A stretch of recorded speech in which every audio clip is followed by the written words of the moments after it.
facilidad con la que los cristianos le dicen al Señor que lo aman. Se ha cantado varias canciones en esta mañana y se ha dicho, por ejemplo, Cristo, yo te amo. ¿De verdad le amamos a Él? ¿Sí? Aleluya. ¿De verdad le amamos a Él? ¿Y cómo se demuestra el amor a Cristo? Yo les voy a enseñar cómo se demuestra el amor a Cristo. Porque a veces observo en las congregaciones, observo en los lugares donde voy, que a veces cantamos y decimos cosas que luego no practicamos. Entonces estamos mintiendo. De madrugada te buscaré, decía aquella antigua alabanza, que es un salmo realmente, ¿no? De madrugada te buscaré. ¿Quién se levanta de madrugada a buscar a Dios? Se levantan de madrugada para ir a trabajar. Se levantan de madrugada para recorrer horas en sus vehículos para ir a su puesto de trabajo.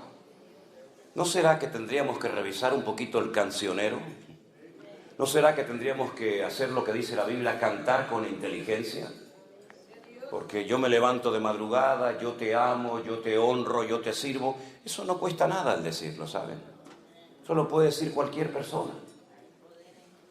Pero tenemos que ser coherentes. Yo creo que a estas alturas de nuestra vida, si no somos coherentes, en algo estamos fallando. Porque yo, como dije hace unos días aquí, cuanto más tiempo llevemos en los caminos del Señor, más se nos tiene que exigir, evidentemente. No se le puede pedir la misma responsabilidad y seriedad y compromiso a un niño de 4, 5, 6 años que a un hombre ya con 20, 25, 30 años o más. Entonces, nuestra vida cristiana tiene que ser un reflejo de una madurez que ya supuestamente tenemos en nuestras vidas. Hay cristianos que llevan toda la vida congregándose y nunca han leído la Biblia entera. Nunca la han leído completa. De hecho, hay hermanos que me han dicho, después de los días del confinamiento, de la pandemia en el año 2020, en marzo del 2020, que recién en aquellos cultos, en aquellos días, es cuando se plantearon por fin, en serio, comenzar a leer la Biblia, cosa que prácticamente ni hacían. Y algunos llevaban 10, 12, 15, hasta 20 años congregándose en una iglesia y no habían leído la palabra del Dios que dice que aman, honran y sirven. Es una incoherencia increíble. Es una incoherencia tremenda. Decir yo te amo, decir yo te adoro, decir yo te sirvo, está muy lindo, está muy hermoso. A nosotros los cristianos nos gusta cantar, ¿verdad? Nos gusta adorar al Señor. Pero tenemos que preguntarnos, Señor, lo que te estoy cantando, ¿realmente estoy dispuesto a llevarlo al terreno de la realidad, al terreno de la práctica? Porque hubo un hombre, un discípulo de Jesús, que ustedes saben de quién voy a hablar, de Pedro, que le dijo en una ocasión al maestro, Señor, aunque todos estos te abandonen, yo nunca te abandonaré. Yo si tengo que ir hasta la muerte, estoy dispuesto a ir a la muerte. Tal vez fue sincero en su palabra. Tal vez fue muy honesto a la hora de decir eso, pero número uno, estás menospreciando a los demás. ¿Cómo que si todos estos te abandonan, yo nunca te abandonaré? ¿Y tú qué sabes lo que van a hacer los demás? ¿Por qué miras por encima del hombro a tus compañeros, a tus hermanos? ¿Por qué los miras así, tan despectivamente, como diciendo, de estos no te puedes fiar ni de uno, pero de mí no te preocupes, que yo voy a seguirte si hace falta hasta la muerte? Un error terrible, menospreciar a los demás, creernos superiores a los demás, pensar que los demás no son como nosotros en cuanto a nivel de madurez o en cuanto a nivel de compromiso o de santidad. Primer error grave que cometió Pedro. Segundo gravísimo error, proponerle o prometerle al Señor algo que no va a cumplir. La Biblia dice es mejor no prometer que prometer y no cumplir. Eso dice la palabra de Dios. Pero él le prometió al Señor que le acompañaría hasta la muerte y no cumplió con su palabra. Mintió. Luego el cristianismo no solamente se vive con el corazón, con los impulsos del corazón, con las emociones, sino con la cabeza. El apóstol Pablo dijo que Él es nuestro culto racional. No es una locura, no es que yo me emociono. Señor, te seguiré a donde quiera que tú vayas. Pero primero déjame que me despida de mi padre. Primero déjame que... Y el Señor dice, quédate en tu casa, no me sirves. ¿Verdad? Creo que falta mucha cabeza en la iglesia. Hay mucha emoción, hay mucho impulso, hay muchos deseos hermosos. Pero tiene que haber una sana combinación, un equilibrio entre la cabeza y el corazón. Porque de lo contrario, podemos convertirnos en personas emocionales. Y las personas emocionales, dice la Biblia en la carta de Pablo a los Efesios, que son tremendamente fluctuantes. Hoy están, mañana no están. Hoy a por todas, mañana no sé dónde me he metido, etcétera, etcétera, ¿verdad? Así que es cabeza y corazón. Siguiente error que cometió fue cuando el Señor Jesús fue al jardín de Getsemaní, al huerto de Getsemaní, a orar. Y le dijo a sus discípulos, incluido a Pedro, orad por mí, porque hoy, esta noche, mi alma está triste hasta la muerte. Esto es para los que dicen que un cristiano no puede estar triste. Si mi Señor estuvo triste y pidió oración, ¿cómo no voy a estar yo en algún momento de mi vida decaído, triste o desanimado?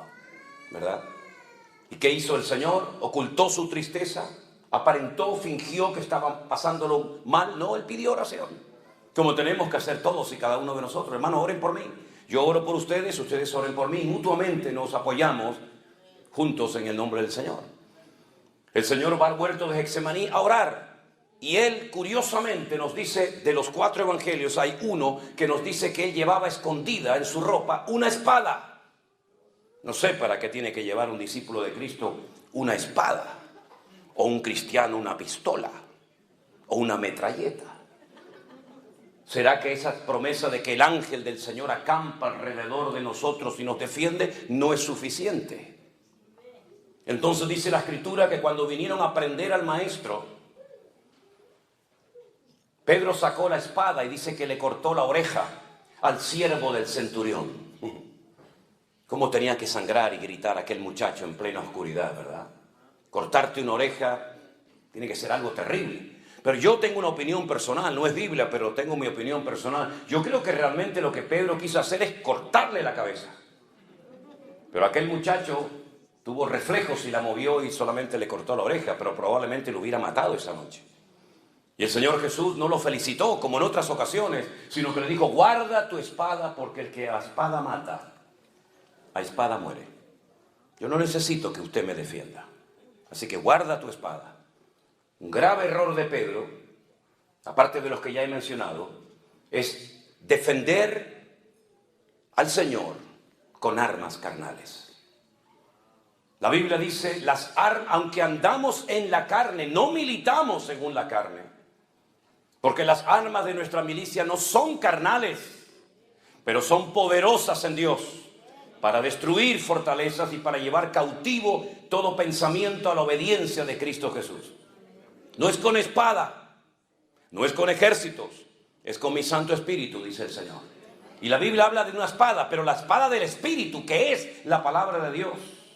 Y no mis armas carnales, como puede ser el carisma, la elocuencia, la experiencia, etcétera, etcétera. Otro error terrible que cometió Pedro. Pero siguió descendiendo, porque se había olvidado de una palabra que el Señor le había dado esa noche. Antes de que el gallo cante, tú me negarás 3 veces.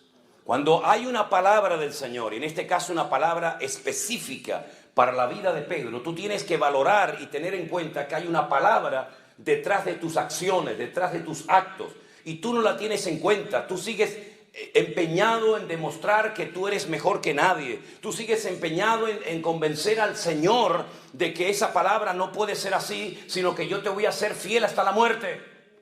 Y no fue así, todos lo sabemos. Siguió al Señor cuando es prendido por los romanos, pero lo sigue, dice la Biblia, de lejos. ¿A qué distancia estás viviendo de Cristo? Las ovejas, cuando se separan del rebaño a más de 15 o 20 metros, se pierden porque tienen una muy mala visión. Y por eso se pierden y necesitan de un pastor, porque tienen una vista terrible, un olfato pésimo, un oído pésimo y no tienen sentido de la orientación. Y Pedro seguía al Señor, pero, dice la Escritura, de lejos. Y no se puede seguir al Señor, y menos en estos tiempos, de lejos. No se puede seguir al Señor de lejos. Pero hay un paso más. La Biblia dice que mientras estaban interrogando al Señor en la mazmorra, en la cárcel que tenía uno de los sumos sacerdotes llamado Caifás, él estaba calentándose al fuego junto con los romanos. Dime con quién andas y te diré quién eres, dice el refrán. El que al buen árbol se arrima, buena sombra le cobija. Y Proverbios dice, él anda con sabios y sabio serás. Te estás calentando en un fuego ajeno. Ya tu corazón no arde con el fuego del Señor, sino con un fuego ajeno. ¿Qué conversaciones? ¿Qué bromas? ¿Qué cosas estaban hablando ahí? No es tu lugar, tú no tienes por qué estar ahí, no vas a tener fuerza para poder soportar la presión que te va a venir encima. Dice la Biblia que las malas, escuche bien esto, las malas conversaciones corrompen las buenas costumbres. Y Pedro estaba en medio de un ambiente que no era el idóneo, no estaba alimentando su fe. No estaba cerca del Señor, estaba con los romanos calentándose en fuego ajeno. Y entonces, después de estas debilidades, detrás de estos pasos terribles que fue dando progresivamente, apareció en la escena una muchacha que se le queda mirando y le dice a los romanos, oigan, este también es uno de ellos. Y Pedro dice, te equivocas, yo no soy ninguno de ellos. Sí, tú eres uno de ellos. Yo te vi caminando con Jesús y con el resto de sus discípulos. Y negó, y al momento, dice la Biblia, que el gallo cantó. Y entonces es cuando en ese momento sale el Señor de la cárcel, se le queda mirando fijamente. Se cruzan las miradas de Pedro y del Maestro. Y sin palabras, dice la Biblia, que fue quebrantado. Y salió de allí llorando amargamente. Acababa de cometer el peor pecado que puede cometer un creyente, que es renegar de su fe en Cristo. No tener el valor para confesarlo públicamente. Es decir, esto se llama apostatar. Apostatar de la fe. Negar a un Señor, negar una fe, negar un modelo, un estilo de vida, porque no quieres que te reconozcan como uno de sus discípulos. Y entonces dice que se fue y lloró amargamente. No fue a la cruz con el Señor, no estuvo al pie de la cruz, como por ejemplo estuvo Juan y su madre y María Magdalena y otras mujeres, sino que se marchó a llorar. Pero las lágrimas no sirven para nada si no hay un verdadero y genuino cambio en tu corazón. Hay gente que llora porque ha destrozado su vida. Hay gente que llora porque ha perdido su matrimonio. Hay gente que llora porque ha perdido un hijo. Hay gente que llora porque saben que están haciendo algo incorrecto ante los ojos de Dios, pero no hay cambios. Y no es suficiente con llorar, no es suficiente con reconocer, hace falta un arrepentimiento genuino y hace falta una conversión genuina y un compromiso genuino con el Señor. Y Pedro lo único que hacía era llorar y llorar y llorar, pero las lágrimas solamente no cambian a nadie. La historia dice que se llevaron al Maestro y efectivamente lo crucificaron, lo colgaron en un madero. Y allí estuvo desde las 7 de la mañana, cuando se hacía el primer sacrificio de la mañana en el templo de Jerusalén, que se llamaba Shacharit, y estuvo hasta las 3 de la tarde, colgado en aquel madero, hasta la hora del sacrificio de la tarde, que se llamaba Minjá. Y a las 3 de la tarde el Señor Jesús encomienda su espíritu al Padre y termina muriendo en aquella cruz. ¿Apareció Pedro por allí? ¿Fue por la cruz a pedir perdón al Señor, al Maestro? No apareció. ¿Dónde estaba? Ni tú ni yo lo sabemos. Ni nadie te lo puede decir. Pasaron 72 horas y los discípulos pensaron que ya se les había venido el mundo encima. Ya el Maestro está muerto. Ahora volver atrás. Volver a nuestras casas, a nuestros trabajos, a nuestras amistades y familiares. Y reconocer públicamente que nos equivocamos de Mesías, que seguimos al hombre equivocado, que lo dejamos todo por él, pero resulta que ahora lo han matado y no se ha restaurado el reino, la monarquía, como ellos creían que se iba a hacer. Para ellos era muy duro. No se atrevieron a ir ese primer día allí a Capernaum o a Tiberias o a Galilea, sino que se encerraron en una casa y dice que estaban muertos de miedo, porque en cualquier momento los romanos podían venir a prenderlos a ellos también y crucificarlos como a su maestro. A las 72 horas una mujer muy conocida por ellos, una mujer que había sido liberada de 7 demonios,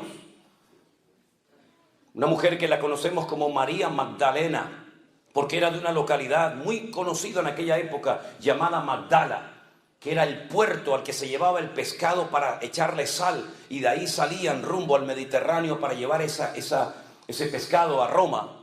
Esa mujer resulta de que fue la primera en ir al sepulcro, porque ella era tal vez una de las pocas personas que se acordaba de que el maestro había dicho antes de ser crucificado: yo resucitaré al tercer día. Destruid este templo y lo reedificaré en 3 días. Y se reían de él y le decían: 40 años tardó Herodes en reedificar este templo, y tú dices que lo vas a destruir y en 3 días lo reedifica. Pero dice la escritura, pero él hablaba del templo de su cuerpo. Juan no fue al sepulcro a los 3 días, no fue tampoco Pedro, no fue Santiago, no fue Bartolomé, no fue Felipe, no fue Tomás.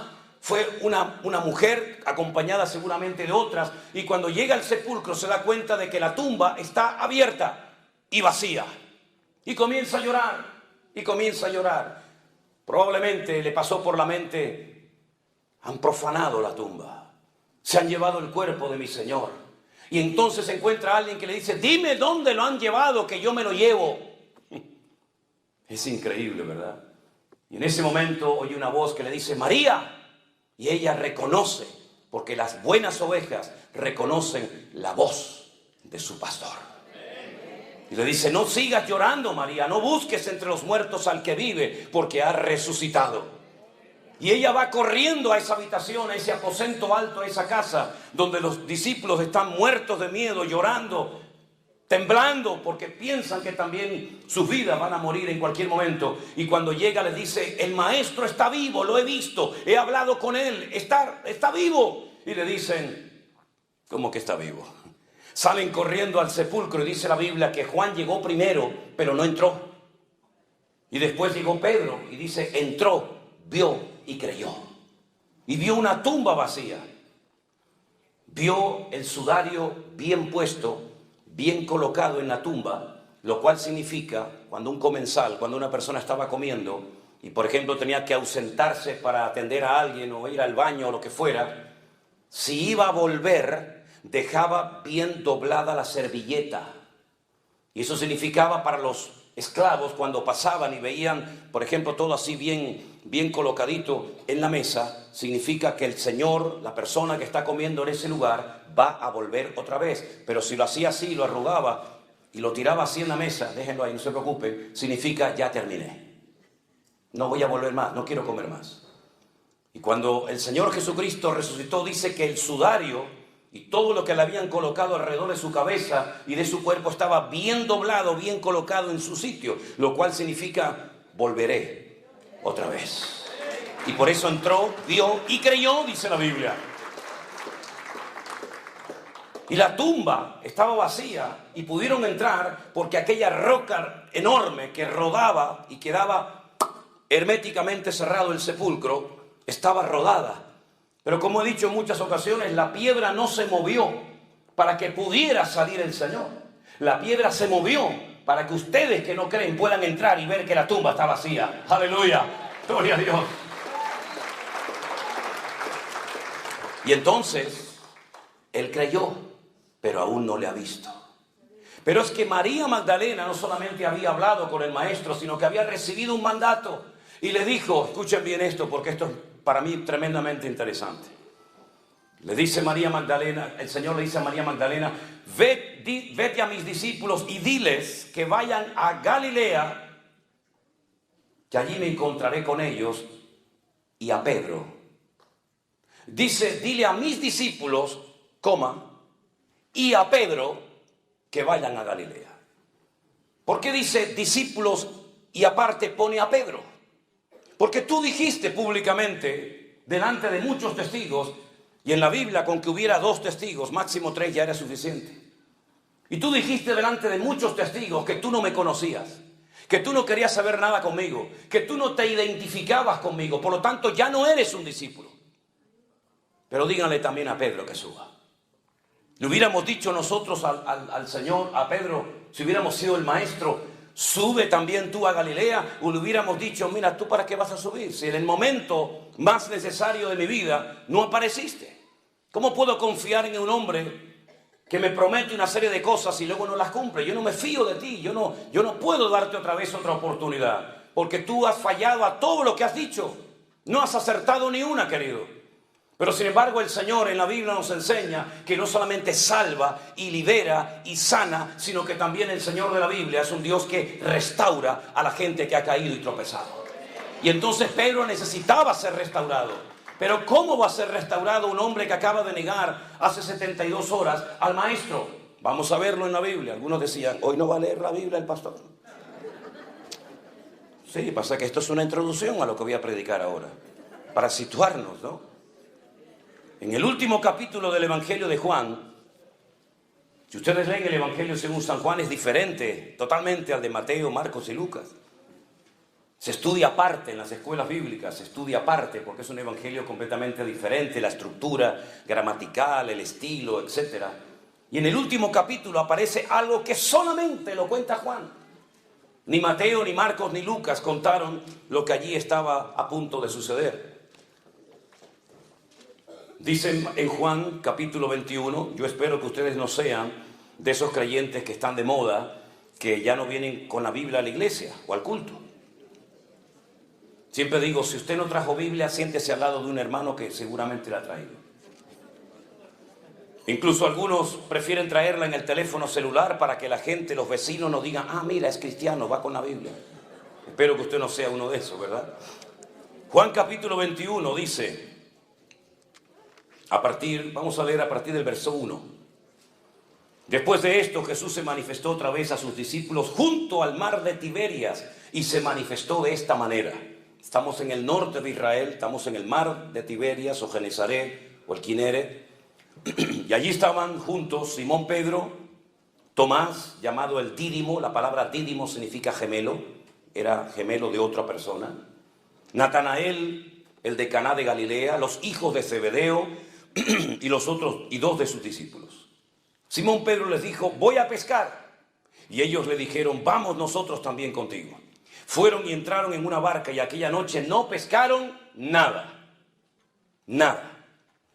Cuando ya iba amaneciendo, fíjense, se fue de noche a pescar y ya está amaneciendo, es decir, ha estado toda la noche intentando pescar. Y cuando ya iba amaneciendo, se presentó el Señor Jesús en la playa, mas los discípulos no sabían que era Jesús. Y les dijo, hijitos, ¿tenéis algo de comer? Y le respondieron, no. Él les dijo, echad la red a mano derecha de la barca y hallaréis. Entonces la echaron y ya no podían sacar por la gran cantidad de peces. Entonces aquel discípulo a quien Jesús amaba le dijo a Pedro, es el Señor. Simón Pedro, cuando oyó que era el Señor, se ciñó la ropa porque se había despojado de ella, se echó al mar. Y los otros discípulos vinieron con la barca arrastrando la red de peces, pues no distaban de tierra como 200 codos. Al descender de la barca a tierra, vieron puestas unas brasas y un pez encima de ellas y pan. Jesús les dijo, traed de los peces que acabáis de pescar. Subió Simón Pedro y sacó la red a tierra llena de grandes peces, 153. Y aún siendo tantos, la red no se rompió. Jesús les dijo, venid y comed. Y ninguno de los discípulos se atrevía a preguntarle, ¿tú quién eres? Sabiendo que era el Señor. Vino pues Jesús y tomó el pan y les dio y asimismo del pescado. Esta era la tercera vez que Jesús se manifestaba a sus discípulos después de haber resucitado de los muertos. Podríamos hablar mucho acerca de esto, pero quiero destacar lo siguiente. Días atrás el Señor le había pedido a Pedro, a Jacobo y a Juan que fueran con él al huerto de Getsemaní a orar junto con él, ¿se acuerdan? ¿Y qué pasó? Se quedaron dormidos. Los despertaba y se volvían a quedar dormidos. Los despertaba y se volvían a quedar dormidos. Y ya la tercera vez le dijo el Señor, seguid durmiendo. ¿No habéis podido velar conmigo una hora? ¿No os he pedido toda una noche de vigilia? ¿Os he pedido una hora de oración juntamente conmigo y no habéis sido capaces? Y ahora resulta que se nos encuentra en el mar de Galilea y dice la Biblia que han estado toda la noche hasta el amanecer intentando pescar y no han pescado nada. Oye, qué curioso, ¿no? 3 días atrás te quedabas dormido cuando te pedí que oraras por mí una hora. Y ahora para tu trabajo has estado toda la noche sin obtener ningún tipo de resultado y no te ha entrado sueño. Qué cosa más rara, ¿no? Bueno, eso pasa hoy en día también a algunos cristianos.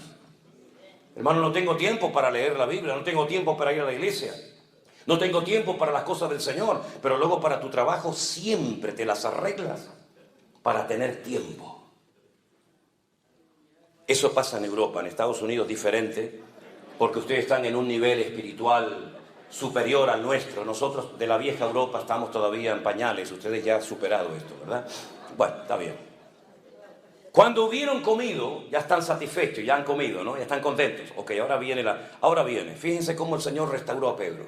Jesús le dijo a Simón Pedro: Simón, hijo de Jonás.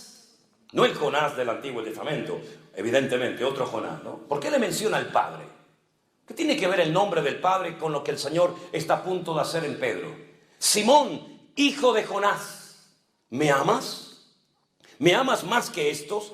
Y él le respondió: sí, Señor, tú sabes que te amo. Y él le dijo: apacienta mis corderos. Jonás fue un profeta que sabía la voluntad de Dios, pero fue un profeta rebelde. No quiso poner en práctica el llamado de Dios para su vida. Y por eso te estoy mencionando el nombre de tu padre. Porque has actuado hace unos días atrás exactamente igual, bajo la misma rebeldía y desobediencia de aquel profeta del Antiguo Testamento llamado Jonás, que estaba en Israel. El Señor lo manda a Nínive y él coge un barco en Jaffa o en Jope y se va en dirección opuesta rumbo a España, donde está Tarsis, en el sur de España. Y tú has sido exactamente igual. Tú prometiste un montón de cosas. Tú dijiste que ibas a estar allí. Tú dijiste que aunque todos me abandonaran, contigo se podía contar. Tú has sido otro Jonás, que sabías lo que tenías que hacer, pero no lo cumpliste. Por eso le recuerda el Señor el nombre de su papá, de Jonás, el profeta rebelde. Y le pregunta al Señor: ¿tú me amas? Y Pedro, como siempre, con esto, con el corazón, no con la cabeza. Sí. Cristo, yo te amo. Bueno, pues si me amas, demuéstralo. Apacienta mis ovejas, involúcrate en mi reino, involúcrate en mi obra, atiende a la gente, haz algo, mijo. No estés ahí, bendíceme, ayúdame, prospérame. Tal vez por eso el Señor nos llamará ovejas, porque todo lo que pedimos termina en me. Bendíceme, cúrame, sáname, guíame, muéstrame, ¿verdad? Apacienta mis ovejas, involúcrate, haz algo, métete en el barro y mánchate también junto con los demás. Como parece ser que la respuesta fue muy precipitada y nada pensante, el Señor volvió la segunda vez a preguntarle: Simón, hijo de Jonás, ¿me amas? Pedro le respondió: sí, Señor, tú sabes que te amo. Entonces le dice: pastorea mis ovejas. Lo vuelve otra vez a poner en primera línea. Estoy dándote una segunda oportunidad. Estoy volviendo a confiar en ti. Tú me has negado, pero yo te vuelvo a restaurar. Yo te vuelvo a poner en primera línea, apacentando las ovejas, apacentando mis corderos, atendiendo a la gente. Te estoy restaurando, te estoy dando otro voto de confianza. Aprovéchalo. Y la tercera vez le dice el Señor: Simón, hijo de Jonás, ¿me amas? Parece que ahora entendió. A la tercera va la vencida, dicen por ahí, ¿no? Pedro se entristeció de que le dijese la tercera vez: 3 veces me negaste, 3 veces tendrás que confesar públicamente delante de estos testigos que tú me amas. Señor, tú lo sabes todo. Tú sabes que yo te amo. Jesús le dijo, pues, apacienta mis ovejas. El Nuevo Testamento se escribió en griego. Y en el griego, como bien saben ustedes, hay varias palabras para hacer referencia al amor. No es como en nuestros idiomas que hay una y ya está. Y por el contexto tienes que interpretar a qué tipo de amor estamos haciendo referencia. En el griego no. En el griego, igual que en el hebreo, hay palabras concretas y específicas para que la gente no malinterprete el mensaje. Está la palabra eros, está la palabra fileo y está la palabra ágape. Las tres hablan de amor, pero de distintos amores. El amor ágape, para más información, lo pueden encontrar descrito perfectamente por la pluma de Pablo en 1 Corintios capítulo 13.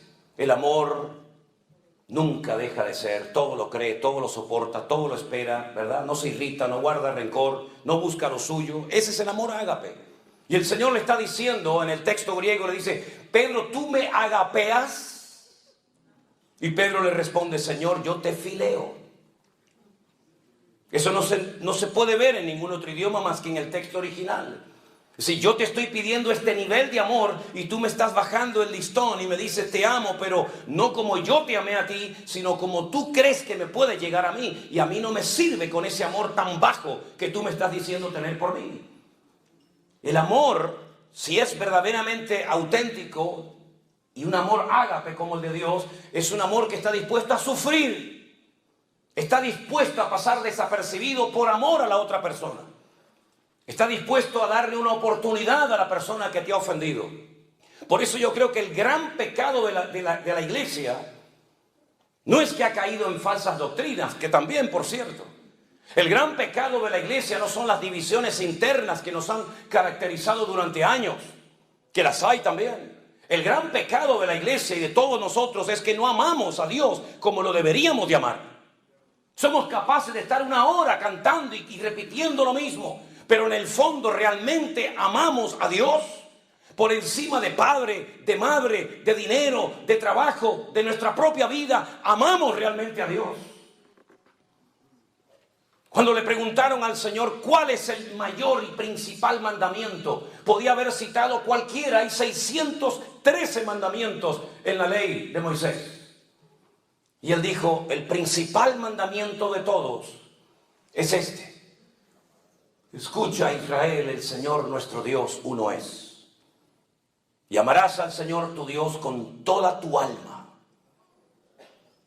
con todas tus fuerzas y con todo tu corazón. Y estas son las primeras palabras que aprende un niño de labios de su propio padre. Y las repiten por la mañana, y las repiten por la tarde, y las repiten por la noche, todos los días de su vida. Shema Israel, Adonai Eloheinu, Adonai Echad.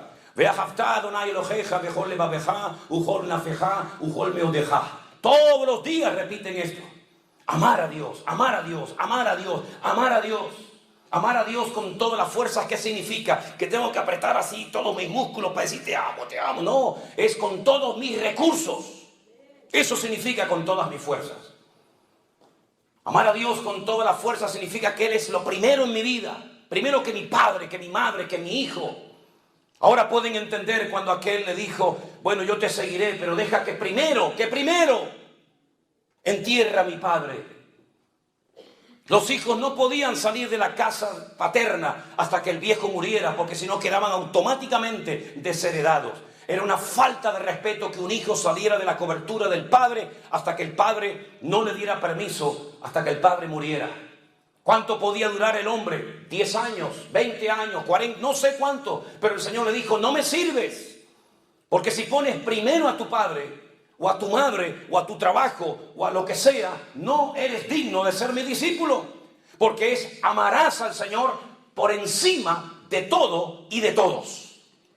Ahora entendemos la repercusión de la vida, el impacto en el mundo espiritual que tuvo Abraham cuando el Señor le dijo: sal de tu tierra y sal de tu parentela. Hizo todo lo contrario a aquel que dijo: deja que primero entierre a mi padre, deja que primero me despida de mi familia, deja que quede bien con ellos y le explique a lo que me voy a dedicar y tratar de llevarme bien con ellos, y cuando yo tenga el problema social o familiar resuelto, entonces te sigo. No hay condiciones.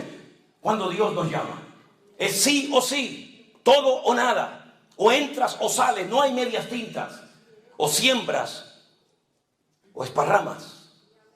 No hay condiciones a la hora de obedecer al Señor. Por eso hoy vuelvo a repetir, amamos realmente al Señor. Yo creo que en lo más profundo de nuestro corazón no somos conscientes de lo que significa yo amo a Dios. Amar a Dios es mucho más que leer la Biblia. Amar a Dios es mucho más que dar una ofrenda en un culto. Amar a Dios es mucho más que hablar en lenguas o levantar las manos o pagar diezmos y ofrendas o primicias y todo eso que se han inventado algunos por ahí.